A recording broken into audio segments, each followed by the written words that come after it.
अगर इस तरीके तुमने ये मैंने भी पूछा कि मार क्यों रहे हैं आप, उनके साथ ऐसा क्यों कर रहे हैं, तो ज़बरदस्ती इल्ज़ाम लगा दिया कि शासकीय बाधा उत्पन्न कर रहे हैं, पुलिस वालों की गाड़ी रोक रहे हैं, सरकारी काम में अड़ंगी डाल रहे हैं, इसलिए इनको रोका। मैंने कहा उन्होंने कुछ भी नहीं किया, चलती गाड़ी को आप रोक सकते हो, एक दुर्बल सा इंसान चलती गाड़ी को रोक देगा। वो सिर्फ ये बोल रहे थे कि 2 मिनट बात करने दो भाई से, भाभी बात करना चाहती है, भाई 1 मिनट रुक जाओ 1 मिनट रुक जाओ, वो रिक्वेस्ट कर रहे थे, उन्होंने गाड़ी नहीं रोकी। उसके बाद वो लोग लेके गए, उनको बहुत बुरी तरीके से अंदर ले जाके मारा, बहुत ज़्यादा मारा। उनसे बोला कि तुमको, तुम्हारी भाभी को, तुमको पूरी रात अरेस्ट करके रखेंगे, तुम्हारे भाई के साथ तुमको भी फंसा देंगे, मेडिकल के पेपर पे साइन करो, ब्लैंक डॉक्यूमेंट साइन कराया इनसे ज़बरदस्ती कि तुमको, तुम्हारी भाभी को, पूरी तुम दोनों को फंसा देंगे, इस तरीके से ब्लैंक डॉक्यूमेंट साइन करो, अननेसेसरी पता नहीं कौन कौन से डॉक्यूमेंट्स इनसे ज़बरदस्ती साइन कराए। और ये सब बोला कि आपके भाई के साथ आपको भी फंसाएंगे, आपको तो ड्रग्स के मामले में भी फंसाएंगे, आपको नहीं पता आप लोग के साथ अभी क्या क्या होगा। उनके साथ फुल्ली अंदर टॉर्चर हुआ। मैं बार बार बोलती रह गई कि उनको 2 मिनट भेज दीजिए, अच्छा आप उनको छोड़ दीजिए, मेरे से गलती हो गई, मैं उनको यहाँ पर लेकर आ गई हूँ, मैं उनको वापस लेकर जा रही हूँ, अब उनकी कोई गलती नहीं है, वो एक किसान है, एक परिवार वाले इंसान है, 3 बच्चों के पिता हैं, उनकी गलती नहीं है। मैं उनको यहाँ लेकर आई थी, मेरी बच्ची अपने बाप से मिलना चाहती थी, वो तो सिर्फ मुझे यहाँ लेकर आए हैं, उनकी कोई भी गलती नहीं। मैंने उनसे रिक्वेस्ट की आप बस उनको छोड़ दो, मैं घर जा रही हूँ, मैं चली जाऊँगी, मैं यहाँ 1 सेकंड नहीं रुकूँगी, उनको छोड़ दीजिए। उनको नहीं छोड़ा, उनको कम से कम 1.5 से 2 घंटा पुलिस चौकी में यूजलेस बिठा के रखा, बहुत परेशान किया, टॉर्चर किया, मारा पीटा, सब काम उनसे करवाए। और बाहर आने के बाद फिर भाई बहुत डर गए, घबरा गए।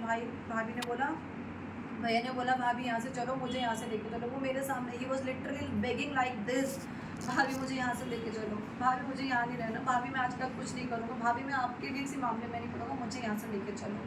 मैंने उनको बोला भैया आप शांत हो जाओ, मैं आपको लेके चलूँ। मैंने पुलिस वालों से भी बोला मैं इनको लेकर जा रही हूँ, आप इनको फ्री कर दीजिए, हमसे गलती होगी, हम यहाँ पर आ गए। उन्होंने हमसे अंदर इनसे एक ब्लैंक डॉक्यूमेंट साइन कराया, प्लस बाहर आके हमसे एक रिटर्न स्टेटमेंट अलग से लिया दैट आई एम सुनील गोलिया, मैं आनंद जाट का भाई हूँ, मैं और मेरी भाभी इस तरीके से यहाँ पर आए थे, आनंद जाट से मिलने के लिए आए थे।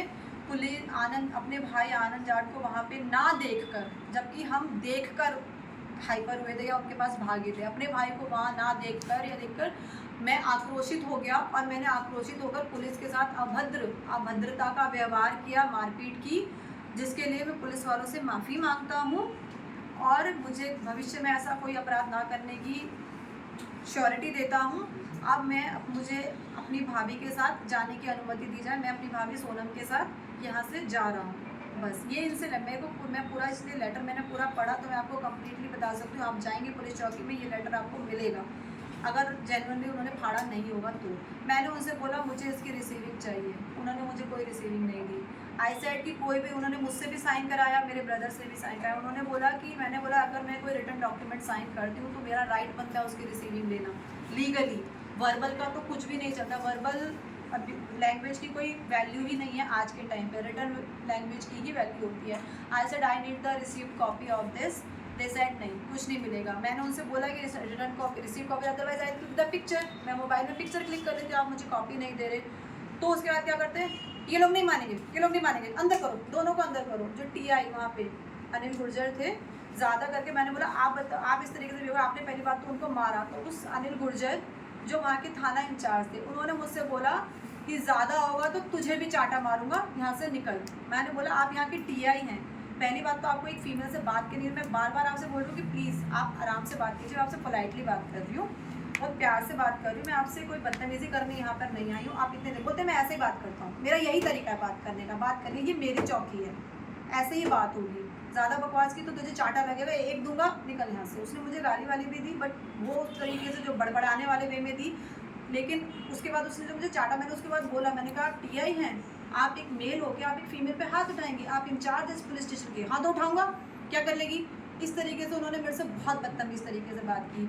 मेरे पास जो भी करताना पुलिस चौकी में हुआ उसका फुल्ली ऑडियो रिकॉर्डिंग है, ठीक है। I am not talking any fake thing, because मैं पुलिस प्रशासन की तरह झूठी बातें नहीं करती हूँ, मेरे ब्लड में लॉ एंड ऑर्डर है, मैं खुद एक पुलिस वाले की बेटी हूँ, मैं दिल्ली से हूँ, मेरे फादर दिल्ली पुलिस से रिटायर्ड हैं, जो भी एविडेंस, मैं वहाँ पर एंटर हुई थी पुलिस चौकी में, मैंने अपना फ़ोन का रिकॉर्डर ऑन किया था। उसके बाद वहाँ पर जो भी इंसिडेंट हुए वो सब मेरे फ़ोन में रिकॉर्ड हुआ है। कोई फेक फर्जी एलिगेशन में किसी के ऊपर नहीं लगाती। मैं सारे ऑडियोज़ वीडियोज़ सब आप लोग को भी दूंगी और पूरा जारी करूंगी। उस अनिल गुर्जर ने मुझसे चाटा मारने की बात की। उस पुलिस स्टेशन में कोई फीमेल कांस्टेबल नहीं थी। अनिल गुर्जर जो वहाँ का इंचार्ज था, मैंने जब बात हुई मैंने कहा बहुत बदतमीज़ है, मुझे आपसे बात ही नहीं करनी। तो बोलते हैं मेरी चौकी है, बात तो मुझे से करनी पड़ेगी, ये मेरी चौकी है। तो बहुत मिसबिहेव वहाँ पर हुआ। फिर कैसे कैसे करके हम लोग रिक्वेस्ट करके वहाँ से निकल के बस हाथ पैर जोड़ के कैसे कैसे हम लोग बात करके जो भी उन्होंने मेरे से फिर फाइनल, क्योंकि मेरे भाई रोने लग गए थे, मेरी बेटी वहाँ परेशान हो रही थी, रात को उनको 2:30 बज गए थे। इस तरीके से ये बच्ची रोई, इन दोनों को देखते और तो आई सेड कि मैं यहाँ से अब जाऊँगी ही नहीं, अब मैं यहाँ से जाऊँगी नहीं, अब मैं आपके अगेंस्ट कंप्लेंट करूँगी, यहीं बैठूँगी। बट इन दोनों for the sake of all both these people मुझे वहाँ से निकलना पड़ा मजबूरी में, क्योंकि सब लोग परेशान हो रहे थे। फिर वो डॉक्यूमेंट वो मुझसे वहाँ पर भी बोले ये ब्लैंक डॉक्यूमेंट हम बाद में निकलेंगे, आपका ये सॉरी वॉरी आप यहाँ पे साइन कर दीजिए। I said I will not sign any blank document, आप इस पर लिखे पूरा जो भी आप लिखना चाहते हैं, मैं तब साइन करूँगी। पूरा उन्होंने जो लिखा ये जो भी चीज़ है उसको मैंने फुल्ली क्रॉस करके उस पर साइन किया है, क्योंकि मैं उससे एग्री नहीं करती। मैंने उस पर क्रॉस किया, देन मैंने उस पर साइन किया है। उसके बाद हम लोग जैसे तैसे करके वहाँ से निकले हैं। हम लोग रात के 3 बजे घर पहुँचे हैं और उसके बाद से मुझे नहीं पता कि आनंद कहाँ पर हैं। आनंद को वहाँ से कटाना से वो लोग कहाँ लेकर गए, अभी तक भी आज 21 तारीख को जो भी इस वक्त हो रहा है, अभी तक भी मैं नहीं जानती कि मेरे हस्बैंड कहाँ पर हैं। मुझे अभी तक कोई इन्फॉर्मेशन नहीं दी गई है कि वो कहाँ पर हैं। 2 परसों से लेके अभी तक मैं पूछ रही हूँ कि मुझे मेरे हस्बैंड का पता बता दीजिए, मिलवा दीजिए, मुझे कोई नहीं मिलवा रहा है।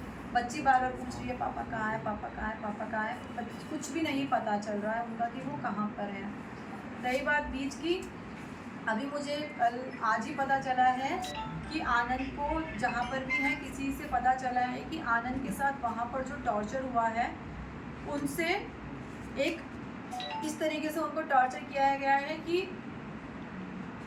एक गरम हीटर पे उनसे यूरिन पास करा के उनको टॉर्चर किया गया। और पुलिस वालों ने कंप्लीट वीडियो चालू करके संदीप पटेल नाम की कोई इंसान है, आई थिंक कंवल पटेल से रिलेटेड है, प्लस निरंजन शर्मा जी को वीडियो कॉल करके दिखाया है कि देखो उनको मारा है, उनसे हीटर पे टॉयलेट करा के यूरिन पास करा के ये बोला गया है कि बीजेपी ज्वाइन करो। मैं नहीं बता सकती कि उनके ऊपर क्या बीत रही होगी, हम लोग क्या फेस कर रहे हैं।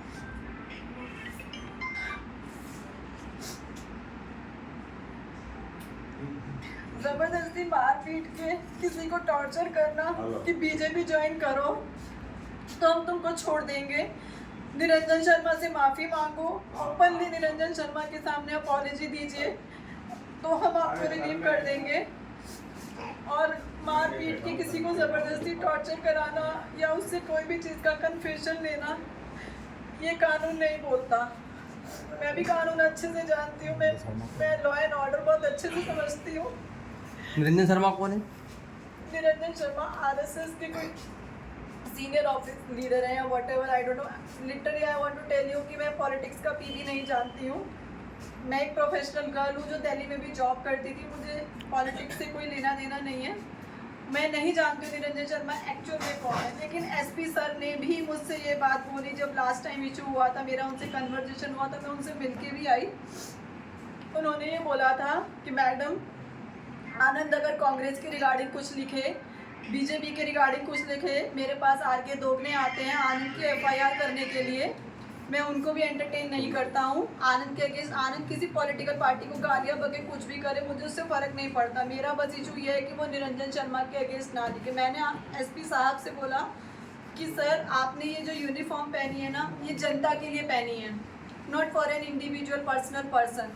आप यहाँ पे फेवर कर रहे हो निरंजन शर्मा का। निरंजन शर्मा कौन है? एक ह्यूमन है, मैं हूँ। मैं आज अगर नरेंद्र मोदी जी को पसंद नहीं करती, अगर मैं बीजेपी को सपोर्ट नहीं करती, तो I definitely abuse Modi ji. मैं उनको सपोर्ट नहीं करती, मैं उनके रिगार्डिंग नेगेटिव भी बोलूँगी, कुछ भी बोलूँगी, तो no one can arrest me because it's my personal opinion.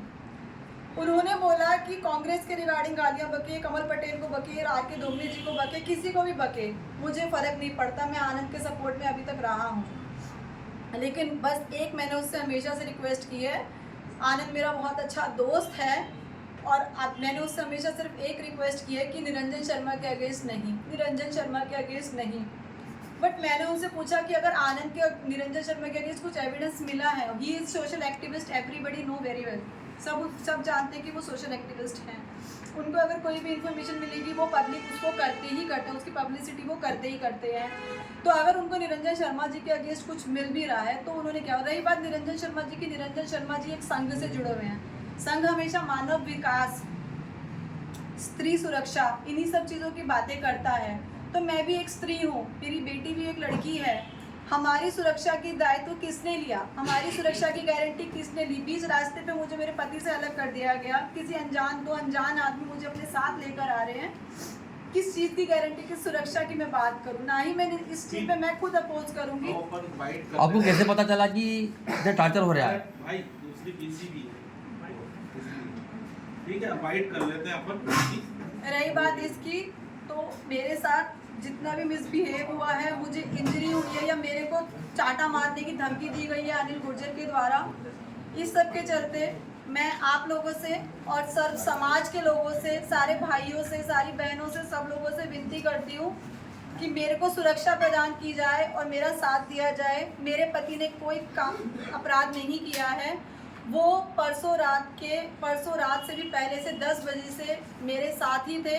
चाहें तो आप हमारे घर की बाहर की सीसीटीवी फुटेज की रिकॉर्डिंग चेक कर सकते हैं। ना ही वो निरंजन शर्मा के यहाँ पर गए हैं, ना ही उन्होंने किसी से मारपीट की है, ना ही उन्होंने कोई मैटर किया है। मुझे ये इन्फॉर्मेशन भी मिली है कि कल करताना पुलिस चौकी से जब उनको हमारे से छुपा के लेके गए हैं, उसके बाद उनको और जगदीश गोलिया जो मेन इसमें क्रिमिनल है, उसको लेकर ये लोग सुबह वहाँ तक चिचोड़कुटी पर गए हैं। वहाँ पे जाके सीसीटीवी की रिकॉर्डिंग की गई है और आनंद को वहाँ पर शो किया गया है कि आनंद भी वहाँ पर गया था। लेकिन आनंद, जिस दिन का एक्चुअल मैटर है 7 बजे जब कंप्लेंट हुई थी, उस वक्त आनंद 10 बजे मेरे साथ घर पर आ गए थे। कहीं भी आनंद की अवेलेबिलिटी नहीं है, आपको आनंद कहीं नहीं दिखेंगे। आनंद के अगेंस्ट अगर मारपीट का कैसे कर सकते हैं जब वो 19 तारीख की रात को 10 बजे मेरे पास आ गए थे। 20 तारीख को हम लोग 1 बजे हम लोग घर से निकले हैं। पूरे टाइम का सीसीटीवी आपको मेरे घर के पास से मिल जाएगा। जिसको भी एविडेंस चाहिए, जो एविडेंस चाहिए, मेरे साथ पुलिस ने फीमेल कांस्टेबल के बिना मुझे पूरे टाइम टॉर्चर रखा, उसकी वीडियोस हैं। करताना पुलिस चौकी के सारे सिनेरियो की ऑडियो रिकॉर्डिंग है। मेरी बस ये विनती है कि इस चीज़ में न्याय दिलाने के लिए मेरी जाए। और मैं सर्व समाज से, चाहे वो मैं जाट परिवार से बिलोंग करती हूँ, सिर्फ जाट ही नहीं, एक जाट समाज है, किसी समाज से होने से पहले एक लड़की हूँ, एक बहन हूँ, एक बेटी हूँ। मेरी इस लड़ाई में और मेरे पति को निर्दोष साबित करने में आप लोग प्लीज़ मेरी हेल्प कीजिए।